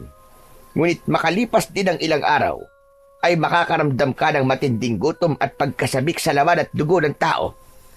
Dahil yon sa halimaw na naipasok na sa kanilang katawan. Sa oras na makatikim na sila ng sariwan dugo at karne, hindi na mawawala ang pagnanais nila rito. Nakakatakot naman po pala, Tang, kung ganun. Tang, sasamahan ko po kayo. Kaya ko naman ang sarili ko, Istoy. Maiwan ka na rito dahil may pasok ka pa bukas na maaga. Baka gabihin ako masyado Tang, baka umatake po ang aswang Bakit? Wala ka bang tiwala sa akin? Dati ko na silang napuksa at kung sakaling aatakihin nila ako, alam ko na ang gagawin ko. Hindi nila ako basta-basta malulupig. Sige po, Tatang. Basta po mag-iingat po kayo, ha? Ay, ito talagang apo ko. Masyadong nag-aalala para sa akin. Sige na, magsaing ka na. At kung pwede, bumili ka na muna ng sardinas sa tindahan para may ulam ka. Sige po. Huwag niyong kalimutan, Tang, ang karning pangako niyo sa akin, ha? Oo na, aalis na ako at baka gabihin pa ako sa daan. Pagkaalis ni Tatang Buntoy, agad ding nagtungo si Istoy sa tindahan upang bumili ng ulam para sa hapunan. Ayaw niya nang magpapagabi pa dahil sariwa pa sa isip niya ang nangyari sa kanila ni Dambo. Ngunit nang makarating na sa tindahan ang bata, hindi niya inaasahan na sasalubong sa kanya ang matalim na mga mata ni Unyok. Parang kanina lamang ay napakaamo nitong kausap. Mariin ang tingin nito sa kanya at sa dulo ng labi nito, sumilay ang isang ngisi. Ngiting parang may dalang malalim na kahulugan. Sandaling napatigil si Istoy. Nakaramdam ng panlalamig ng katawan. Pinilit niyang umiwas ng tingin at nagkunwaring abala sa pagbili. Ngunit kahit hindi siya tumingin, dama niya ang mga matang patuloy na sumusunod sa bawat kilos niya. Teka, Istoy. Nagmamadali ka naman yata masyado. Natatakot ka ba sa daan? Oo po, Mang Unyok. Baka ho kasi gabihin ako sa daan eh. Sige po, mauna na po ako. Sinabayan ni Unyok sa paglalakad ang batang si Istoy. Nakita ko lolo mo na umalis San ba ang punta nun? May kailangan lang daw pong asikasuhin sa kabilang bayan. May nagpapatawas po kasi sa kanya. Eh di kung ganun, wala ka palang kasama sa bahay niyo ngayon. Nako, Istoy, baka delikadong mag-isa ka lang. Wala po, pero sanay naman na po ako eh. Palagi na po ako naiiwan ni Tatang na mag-isa kaya wala naman po akong kinakatakot. Kung ganun gusto mo bang samahan muna kita? Kahit sandali lang. Hindi na po, Mang Unyok. At saka, marami naman pong kapitbahay eh. Madali lang po ako makakasigaw at makahingi ng tulong kung sakali pong may mangyari. Teka lang, Istoy. Wala ka pa rin bang tiwala sa akin?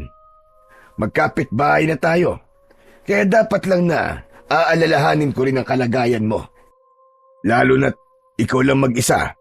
Tapos bata ka pa.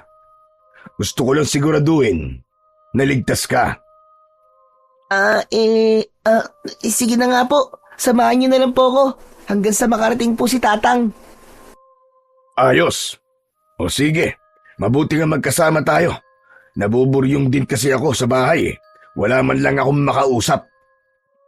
Sige po, Mang Unyok.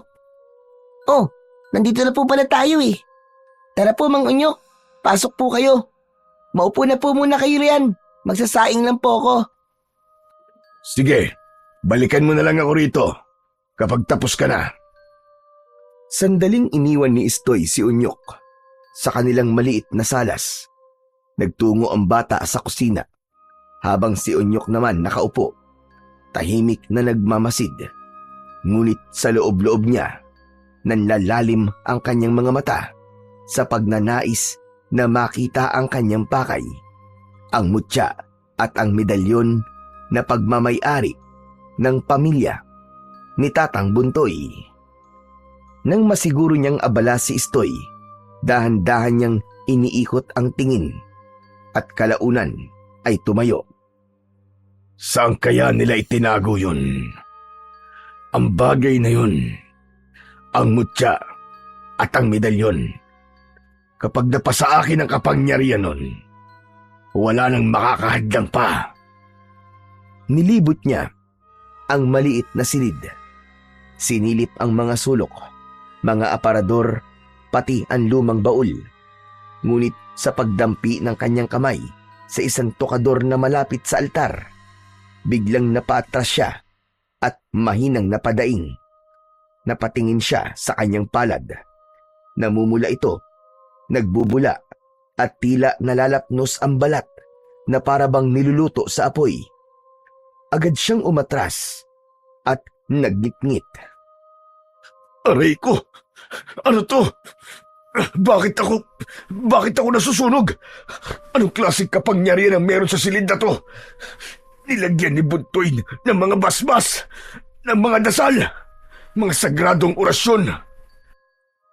Hindi niyo ako matatakasan, mga taksil. Hindi! Habang ako ang pinuno ng lahat ng aswang. Dati niyo kaming tinalo, Buntoy. Pero ngayong humihina ka na, ibabalik ko ang lahat ng sakit na ipinadanas mo sa ukbo namin. At kapag nakuha ko ang mutya, lulunukin ko to at buong baryo ay luluhod sa dilim. Dali-daling lumabas si Unyok mula sa silid. Hawak-hawak pa ang kanyang kamay na tila ba may sakit na hindi niya maipaliwanag. Mabilis ang kanyang mga hakbang. Pinilit niyang magkunwaring kalmado, subalit kapansin-pansin ang kanyang pagiging aligaga. Napansin ito ni Istoy na noon ay galing ng kusina at bitbit ang isang pitsil ng tubig. Napakunot ang noo ng bata. Mang Unyok, teka po. Bakit po parang nagmamadali kayo? May hinahanap po ba kayo? At saan po ba kayo galing? Pumasok po ba kayo sa silid namin? Hindi. O sige na. Mauna na pala ako. May kailangan pa pala akong gawin eh. Pasensya na ah. Teka. Mang Unyok, ano po nangyari sa kamay nyo? Bakit parang nalapnos po? Wala pa yan kanina. Hayaan mo na. May gagawin pa ako. Huwag mo nang usisain pa kung anong nangyayari dito. Pero akala ko po ba sasamahan niyo po ko. Sa susunod na lang. Mukhang kaya mo naman eh. Hindi ba't sabi mo sanay ka na? Sige na, saka na lang ulit ako babalik. Bago pa makapagtanong muli ang bata, tuluyan ng tumalikod si Unyok at mabilis na naglakad palabas. Halos hindi na nagpaalam. Naiwan si Istoy na nakatayo sa salas. Hindi maalis ang pagdududa. Para bang may hindi tama sa ikinikilos ni Mang Unyok. Muling tumingin si Istoy sa silid kung saan nanggaling ito at bahagyang kinilabutan nang maisip na baka may ginawa itong hindi maganda roon. Hanggang sa dumating si Tatang Buntoy mula sa kanyang pinanggalingan. Palaisipan pa rin kay Istoy ang biglang pagmamadali ni Mang Unyok at ang pag-iwas nito sa kanyang mga tanong. Bakit kaya ganun ang ikinikilos niya? Parang may itinatago si Mang Unyok. Kakaiba siya. Hoy, Istoy! Ano ba yung binubulong-bulong mo riyan, ha? Kanina ka pa parang wala sa sarili mo. Ano ba nangyayari sa'yo, bata ka? Kasi Tatang Buntoy, si Mang Unyok po kasi, ang sabi niya sasamahan niya daw po ko. Nung wala ka pa po. Pero ang pinagtataka ko po, bigla na lang po siyang nagmamadaling umuwi at parang nalapnos din po ang kanyang balat. Pero wala naman po yun bago siya pumasok dito sa bahay natin eh. Ano ka ba? Seryoso ba yung sinasabi mo? Aba, baka guni-guni mo lang yan. Hindi po, Tatang. Totoo po talaga sinasabi ko sa inyo. Nahuli ko po siyang galing po sa loob ng silid natin. Matapos nun, bigla na po siyang naging aligaga. Anong ginagawa niya roon? Yun din po hindi ako sigurado, Tatang. Basta po nakita ko na lang na nagmamadali po siyang umalis. Sigurado may pakay siya sa atin. At parang alam ko na kung anong pinupuntirya niya. Kung di ako nagkakabali, sinubukan niyang buksan ang tokador kung nasaan ang mutya at ang medalyon. Nilagyan ko yun ng harang laban sa mga nakaka-interes dito. Ngunit ang harang na yon ay para labang sa mga aswang. Huli ka. Tama nga ang kutob ko. Po? Ano bang kutob nyo kay Mang Unyok, Tang? Na isa siyang aswang at nais niyang mapalapit sa atin dahil batid niyang nasa atin ang mutya. Balak niyang nakawin ito. Gagamitin niya ang mutya sa kasamaan. Ang mga aswang ay malakas ang pandama. Kaya hindi na ako magtataka na nalaman niyang nandito ang mutya at ang medalyon. Pero Tang, sigurado po ba kayo sa sinasabi nyo na isa pong aswang si Mang Unyok? Hindi ako maaaring magkamali. Gayong bumula ang nasa tadyang kong lana na isinukbit ko. Kaya po pala kakaiba ang amoy ni Mang Unyok. Para pong nabubulok na karne. Mag-iingat ka sa kanya. Ngayong alam na natin ang pakay niya, maaari sanang iwas-iwasan muna natin ang makisalamuha sa kanya. Opo. Simulan mo na rin suotin ang mutya at ang medalyon. Huwag na huwag mong iwawaglit sa katawan mo. Hindi natin alam kung kailan sila sasalakay. Mabuti nang maging handa. Opo, Tatang.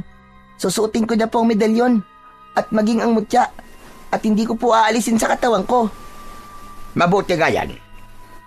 Dahil hindi natin sigurado ang lahat Mamaya, naghihintay lang pala ng tiyempo si Unyok bago niya tayo sunggaban. Pambihirang mang-unyok yan. Kaya pala biglang bumait kasi balak niya tayong lapangin. Dahil nasa iyo ang mutya at ang medalyon, inaasahan ko, Istoy, na pag-iingatan mo ang mga yon, ha? Ingatan mo yon ang buong buhay mo. Makakaasa po kayo, Tatang Buntoy. O siya, luto na ang sinigang, kumain ka na roon. Matapos maghapunan, ay magpahinga ka na rin. Maaga pa ang pasok mo bukas, hindi ba? Tang, baka po gabihin ako bukas ng uwi eh. Mag-iensayo po kasi kami para sa darating na patimpalak sa sayaw sa eskwelahan. Patimpalak? Aba, ano bang klaseng patimpalak yan na kailangan pang gabihin kayo? Hindi ba pwedeng sa umaga kayo mag-ensayo? Nang sa ganun hindi kayo abuti ng gabi. Kasi po Tang, karamihan po sa mga kaklase ko ay may ginagawa po sa umaga. May iba nag-aalaga ng kapatid, may iba naman po tumutulong sa bukid. Kaya ang napagkasunduan po, sa gabi na lang po ang ensayo.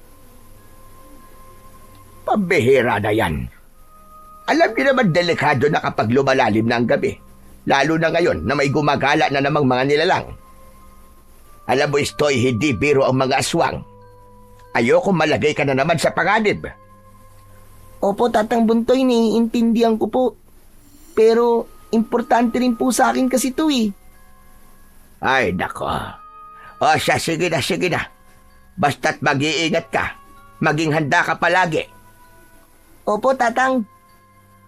Nang sumunod na araw, kumagat na ang dilim. Ngunit hindi pa rin nakakauwi si Istoy. Maaga pang nakauwi si Dambo. Dahilan daw ay dahil may sakit ang kanyang tatay at wala raw magbabantay sa kanilang bahay.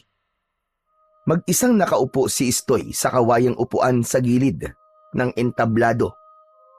Tahimik na nagmamasid sa paligid. Ramdam niya ang bigat ng katahimikan na parabang may daladalang panganib. Maya-maya lamang ay sinimulan na naman ang kanilang pagsasanay para sa sayaw na gaganapin kinabukasan sa patimpalak. Ngunit hindi mawari ni Istoy kung bakit nanlalamig ang kanyang mga palad at tila may kung ano sa kanyang dibdib na kaba. Ang naiisip niya sa mga sandaling yon ay ang mariing bilin ng kanyang tatang Buntoy. Hindi pa man siya duluyang nakapagtatanto, biglang sumulpot mula sa dilim ang isang figura. Si Dambo humahangos, pawis na pawis, at bakas na bakas ang takot at pagkabalisa sa kanyang muka. Istoy! Istoy! Mabuti't nandito ka pa. Huwag ka sana mamibigla, ha? Pero kasi... Sabihin mo na, Dambo, ano ba nangyayari? Bakit parang takot na takot ka? May nakita ko, Istoy. Hindi tao, Istoy. Hindi tao nakita ko, Istoy. Sinalakay tayo ng mga aswa ngayon. At ang lolo mo. Ano? Ano nangyari kay Tatang? Paano siya? Istoy, nakikipagpambuno siya ngayon sa mga aswang. Hindi niya kakayanin na silang mag-isa. Kailangan niya ng tulong natin. Kung ganyan, halika na. Bilisan mo, dali. Baka kung mapalo na si Tatang. Oo, tara. Kumaripas ng takbo ang magkaibigan na si Istoy at Dambo. Sumuot sila sa masukal na kagubatan. Tanging ang flashlight lamang na dala ni Dambo ang kanilang nagsisilbing ilaw, kaya minsan ay nadadapa siya. Teka, Dambo. Huminto muna tayo saglit. Bakit na naman ba yun, Istoy? Kailangan na natin bilisan bago pa mapatay ng mga aswang ang lolo mo. Hindi ka ba nagtataka? Paulit-ulit lang tayo dumaraan sa daang ito. Pinaglalaruan tayo, Dambo. May nakasunod sa ating aswang at pinupuntirya niya tayo ngayon. Alam ko na ang pakay nila, Dambo. Gusto nila tayo gawing panghimagas. Kung ganun, Istoy, anong gagawin natin? Kailangan natin baliktarin lahat ng damit natin. Uy, ayoko noon. Hindi ko babaliktarin lahat ng saplot ko, no? Ano ka ba naman, Dambo? Gusto mo ba na hindi na tayo makaalis dito? Gusto mo bang mahuli tayo ng mga aswang at gawing pagkain? Hindi naman sa ganun, Istoy. Kung ganun, magubad ka na riyan at baliktarin mo na ang mga damit mo. Sige na! Kasi wala akong brief eh. Ngayon pa ba natin iisipin yan, Dambo? Wala akong pakialam kung may suot ka man na brief o wala. Ang importante sa akin ay may ligtas natin si Tatang. Bilisan mo na! Ito na nga. Ano ba naman yan? Nakakahiya naman ito. Habang nagmamadali sina Istoy at Dambo na makabalik, si Tatang Buntoy naman ay kasalukuyang pinagtutulungan ng mga aswang. Nangunguna na rito si Unyok na mariing pinipilit na palabasin kay Tatay Buntoy ang mutya at ang medalyon na kanilang inaasam na makuha. Kahit patayin mo pa ako, Unyok, wala kang makukuha sa akin. Wala sa akin ang mutya na hinahanap nyo. Ilabas mo na, Buntoy. Masyado kang matigas, ha? Ibigay mo na. Kung ayaw mong mawala ka sa mundo. Hindi ko hahayaang mapasakamay nyo ang mutya ng aming angkan. Alam mo naman na naging presyo ng dating pagtatangka ng pag-agaw sa amin ng angkan mo ng mutya. Ang dugo na may hinang kaya mo at dumanak. Hindi ako magpapadala sa kagustuhan mo. Mamatay ka! Leche, gusto mo bang hugutan din kita ng ulo? Gaya ng nanay mo? Mabilis na nagbagong anyo si Unyok. Mula sa tao ay nag-anyong halimaw ito at mabilis na sinunggaban si Tatang Buntoy. Binunot ni Tatang Buntoy ang punyal sa kanyang tagiliran at balak sanang itarak ito sa dibdib ni Unyok nang isa na namang aswang ang sumugod sa kanya. Sunod-sunod na halos hindi na siya nakailag sa mahahaba at matatanim na kuko ng mga ito. Pumulupot sa leeg ni Tatang Buntoy ang mahaba at madulas na dila ng isa sa mga aswang. Bitiwan niyo ako! Mga tuso! Mga demonyo kayo! Hindi niyo ako matatalo! Hindi niyo maaangkin ang mutya! Hawak-hawak ng dalawa pang aswang ang magkabilaang braso ng matandang si Tatang Buntoy. Ang kanyang mga paa ay halos hindi na sumasayad sa lupa. Ang paligid ay nagkakagulo. May mga sigaw, iyakan at tunog ng mga pintuang pilit binubuksan ng mga nilalang. Ngayon, wala ka ng kawala, Buntoy. Hindi mo pa rin ba ibibigay sa akin ang mutya? Ano? Ibigay mo na! Hanggang kailan mo pa ipipilit ang iyong katigasan? Kahit na anong gawin nyo, hindi nyo makukuha ang hinahanap nyo. Magkamatayan na tayo, Unyok! Hindi mapapasa inyo ang mutya! Huwag mo kong gawing mangmang. Gusto mo ba talagang mamatay? Alam kong nasa pamilya mo ang mutya. Hindi kayo makakaligtas. Ilabas mo na, Buntoy. Ibigay mo na sa akin ang mutya. Hindi nyo alam ang tunay na kapangyarihan ng mutya. Hindi ito laruan. Kapag nilamon nyo ito, kayo mismo ang malalamon na kasakiman niya. Huwag mo kaming pangunahan, tanda. Manahimik ka. Alam kong ginagawa ko. Ibinaon ni Unyok ang kuko sa braso ni Tatang Buntoy. Humigpit ang kapit at agad na ikinangiwi ng matanda dahil sa labis na sakit. Aray ka! Bitiwan mo ako! Hayop ka, Unyok! Bitiwan mo ako! Hayop ka! Napaka-demonyo mo! Kagaya ka rin ang ina mo! Nasaan na ang lakas mo, tanda? Nasaan na? Hindi ba dati ay hambog ka? Kasing hambog mo ang tatay mong kumitil sa buhay ng nanay ko! Ay, aswang! Lubayan mo si Tatang ko! Ako ang kalabanin mo! Alam ko kung anong pakay mo! Ito ba? Sa pagkakataong yun, iniangat ni Istoy ang medalyon at ang mutya na nasa leeg niya Mabuti at dumating na rin ang hinihintay ko. Akala ko'y magtatagal pa ang pagpapahirap namin sa lolo mo. Akin na. Ibigay mo sa akin ang mutya at ang medalyon kung gusto mo pang mayakap ng buhay ang lolo mo. Apo, wag! Huwag kang makikinig sa hayop na si yung aswang na ito. Kilala ko ang ugali ng mga aswang, Apo. Hindi sila patas kung lumaban. Wag, Apo! Huwag mong ibibigay sa kanya ang medalyon at ang mutya! Tumigil ka, tanda! Ama si Tatang. Hindi mo ako mabibilog, Mang Unyok. Hindi ko hahayaang mapasa kamay mo ang mutya at ang medalyong ito. Ay, kung ganon, kailangan pa kitang patayin para mapasa ko yan. Walang ano-ano'y mabilis na sinunggaban ni Unyok si Istoy.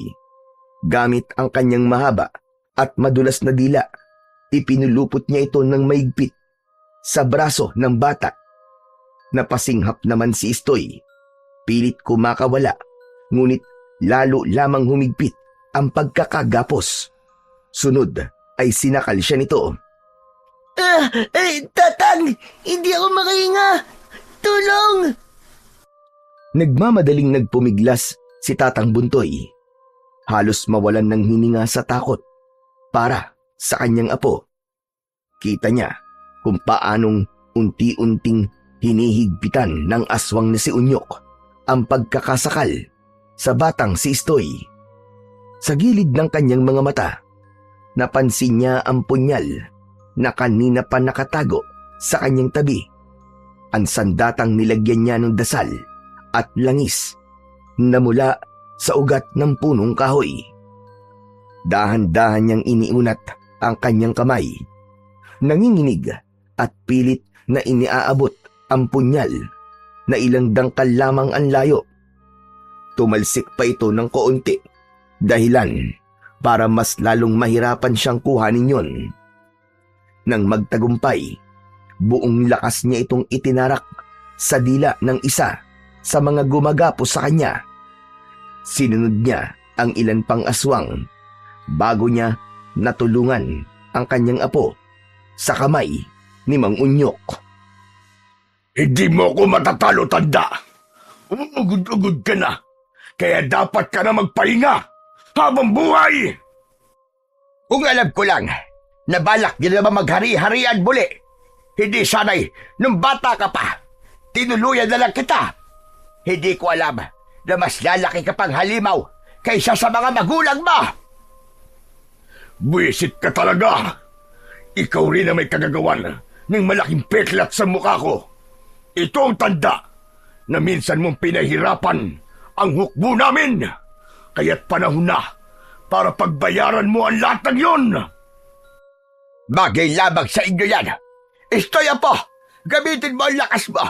Huwag kang papatalo. Huwag kang magpapakain sa takot mo. Labanan mo ang halimaw na yan. Naniniwala ko sa iyo, Apo. Kaya mo yan. Akala mo ba, Buntoy, ay matatalo na lang ako basta-basta ng paslit na ito? Nagpapatawa ka yata. Hinding-hindi ako papayag na magwagi na naman kayo gaya ng dati. Matagal kaming nanahimik at ngayon namin kayo pababagsakin. Tumuko na kayo! Bago pa kayo maging amo! Hindi kami natatakot sa inyo, mga pangit na nilalang! Hindi batid ni Istoy, ngunit pakiramdam niya ay parabang may kung anong malakas na puwersa ang dumadaloy na sa kanyang katawan. Parabang may bulta-bultahing kuryente ang kumakalat sa kanyang mga ugat hanggang sa kahuli-hulihang himaymay ng kanyang laman. Nang atakihin siya ng 4 na aswang, agad siyang nakaiwas. Mabilis ang kanyang galaw at gamit ang punyal na inabot ni Tatang Buntoy, inisa-isa niyang sinaksak ang mga yon sa dibdib, direkta sa puso. Siguraduhin mo, Apo, na matatamaan mo ang puso nila. Baka diinan mo na gusto. Opo, Tatang Buntoy! Tatang Buntoy, Ako po, ano po pwede ko may tulong? Sabihin niyo po sa akin. Ikaw, Dambo, kunin mo ang mga langis ko sa silid. Ipahid mo yan sa mga nasugatan. Bilisan mo! Akala mo ba, madali mo na lang kami mapapabagsak, Buntoy? Pati ikaw rin, Paslit. Akala mo ba, matatalo mo kami? Hindi! Hindi ako makakapayag! Wala pa kayo sa kaligtingan ko! Wala sa inyong makakaligtas! Pagkatapos sabihin nun, isang napakalakas na alulong ang pinakawalan ng aswang na si Unyok. Sunod ay ang pagdami pa ng mga aswang. Ang ibang aswang ay abala sa pagpuntirya sa mga tao sa baryo. Ang iba pa'y pilit na sinisira ang pintuan para lamang makapasok sa bahay. Tatang Buntoy, padami po sila ng padami. Hindi ko na po sila kakayanin. Kasama mo ako, Apo. Huwag ka mag-alala. Lalaban tayo hanggang kamatayan. Pero tatang, may sugat ka na po eh. Huwag mo akong alalahanin. Kaya ko ang sarili ko. Hindi ako papayag na magwagi ang mga demonyo na yan. Hoy, Mang Unyok! Lumaban ka ng patas! Huwag kang duwag! Muling iginapis ni Mang Unyok ang braso ni Istoy gamit ang mahaba at madulas na dila. Pilit na kumawala naman ang bata. Ngunit lalo lamang humihigpit ang pagkakabigkis na parabang mababali na ang kanyang buto. Naalala ni Tatang Buntoy ang gulok na lihim na nakatago sa kanyang binti. Mabilis niyang inabot ito at sa isang iglap ay buong lakas niyang isinaksak yun sa dila ni Mang Unyok. Isang malakas na hiyaw ang umalingaw-ngaw. Ipapahalap ko sa iyo ang sakit na hindi yung panaranasan, tanda! May salbo ka ng sagabal at ang ihimasok. Uumahin kitang puksain at isusunod ko ang apo mo na pasaway! Galit na galit at medyo nabubulol pa na nilapitan ni Unyok si Tatang Buntoy. Dahil nanghihina na, hindi na siya nakailag pa. Nakangisi at galit na itinarak ni Unyok ang mahahabang kuko sa dibdib ni Tatang Buntoy. Dinukot niya ang puso nito. Kasunod nun, ang malakas na hiyaw ni Unyok. Pinagsamang galit, pagkamuhi at lungkot ang naramdaman ni Istoy sa mga oras na yon. Para bang huminto ang lahat at nagunaw ang kanyang mundo. Paulit-ulit na naglalaro sa kanyang isipan ang habilin ng lolo na wag siyang papatalo sa mga aswang. Napasalampak na lamang ang batang si Istoy. Naging madali para kay Mang Unyok na mabihag siya. Ang ibang aswang ay umamba na ang dila, handa na para sa pagbutas sa kanyang tiyan at gawing pagkain ang kanyang lamang loob. Hinawakan ni Mang Unyok ang mutya sa dibdib ng batang si Istoy, ngunit agad na umurong ang kamay niya nang tila ba napaso ito ng dumampi roon. Napaatras siya, suminghal, at ang balat ng kanyang palad ay biglang nalampnos. Ano to? Anong uri na kapangyarihan na nakakulong dito? Anong nilagay niyo sa mutya? Ang kapangyarihan ng mutya ay hindi para sa mga nilalang nakagaya niyong mga demonyo. Ito ang proteksyon ng mga inosente. Hindi para sa mga uhaw sa dugo. Tama na! Mga kasama, huwag niyong hayaang huminga pa ang batang ito. Kung hindi niya ibibigay, dudurugin natin ang buong baryo hanggang sila na mismo ang magsuko ng medalyon at ang mutya na hawak nila. Nag-umpisa ng umalulong ang mga aswang. Ang ilan ay tumalon sa bubungan. Ang iba na may lumipad patungo sa mga kabahayan. Maririnig ang mas malakas pang sigawan at iyak mula sa mga tao. Wag! Mga walang kaluluwa kayo! Huwag niyo nang idamay ang mga inosente! Wag! Kung ayaw mo silang madamay at magaya sa lolo mo, Isang salita lang. Ibigay mo na sa akin ang mutya. Isang piraso ng bato, kapalit ng buhay ng lahat ng mga tao dito.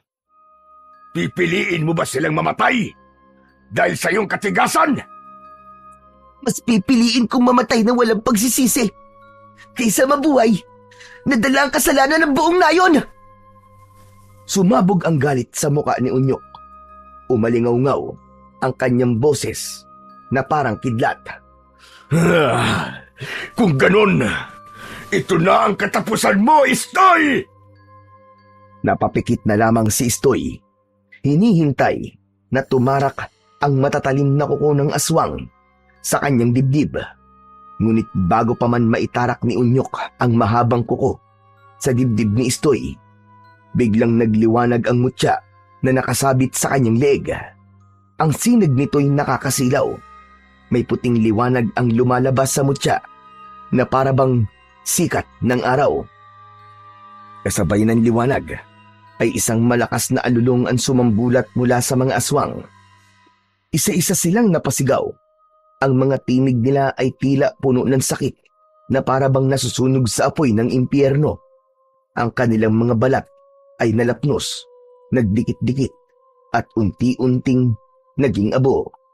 Hanggang sa tuluyang namayani ang mahabang katahimikan. Nakatulala si Istoy. Humahabol ang paghinga. Inilibot niya ang kanyang paningin sa buong paligid. Wala na ni isang bakas ng mga aswang. Ngunit kasabay ng pagkawala nila ay ang nakapanlulumong tanawin ng mga labi ng mga inosenteng tao na hindi nakaligtas sa kasamaan ng mga aswang. Maigpit na napakapit si Istoy sa kanyang mutya. Ang liwanag nito ngayon dahan-dahang humihina hanggang sa magbalik sa karaniwang anyo nito. Pag-ikot ng kanyang paningin, napaluha siya nang makita ang nakahandusay na katawan ng lolo niyang si Tatang Buntoy.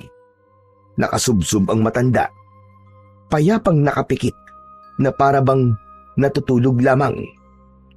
Ngunit ang sugat sa kanyang dibdib ay patunay ng huling laban na kanyang isinugal. Agad lumapit ang batang si Istoy. Nanginginig at marahang hinaplos ang payapang muka ng kanyang Tatang Buntoy. Tatang! Tatang naman eh! Tatang, gising po kayo! Tatang! Hindi niyo ako pwedeng iwan! Tatang!